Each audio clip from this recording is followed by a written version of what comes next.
वतायो फ़कीर ऐं अकल वारो गधा। दोस्तों ये तमाम एक मज़ा कहानी है वताये फ़कीर जी। कहानी के आखिर ताईं ॿुधिजो, मज़ो ईंदो। अचो तो शुरू कयूं। अस्सलामु अलैकुम दोस्तों।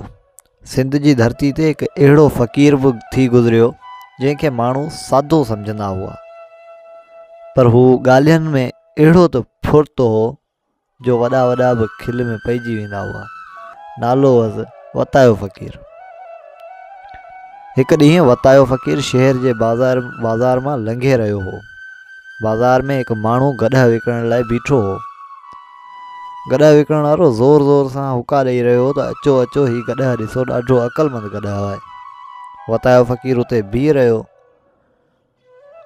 वताये फ़कीर सवाल कयो त अदा गधा अक़लमंद कीअं आहे? गधा विकिणण वारे फ़ख्र सां जवाबु ॾिनसि, ही गधा कॾहिं बि पाण ते वधीक भार न खणंदो। वतायो फ़कीर मुरकियो ऐं वतायो फ़कीर गधा जे पुठीअ ते थोरो वज़न रखियो। गधा बीह रहियो।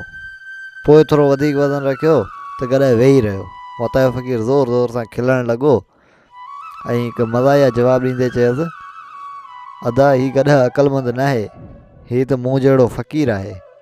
जॾहिं वधीक बार ॾिसे थो त वेही थो रहे। सॼी बाज़ार खिल में फाटी पई। विकिणंदड़ शर्मिंदा थी वियो ऐं चयईं, फ़कीर तूं त गधा खां बि वधीक अक़लमंद निकिते। वतायो फ़कीर हलंदे हलंदे चयसि, अक़ल ॻाल्हाइण में न आहे, अक़ल सम्झण में हूंदो आहे। हीअ हुई वतायो फ़कीर जी हिकु मज़ाया कहाणी। जेकॾहिं अव्हांखे अहिड़ियूं खिल भरियूं सिंधी कहाणियूं पसंदि आहिनि त वीडियो खे लाइक करियो, चैनल खे सब्सक्राइब करियो ऐं कमेंट में ॿुधायो त ईंदड़ वतायो फ़कीर जी कहाणी कहिड़ी हुजे। अल्लाह हाफ़िज़।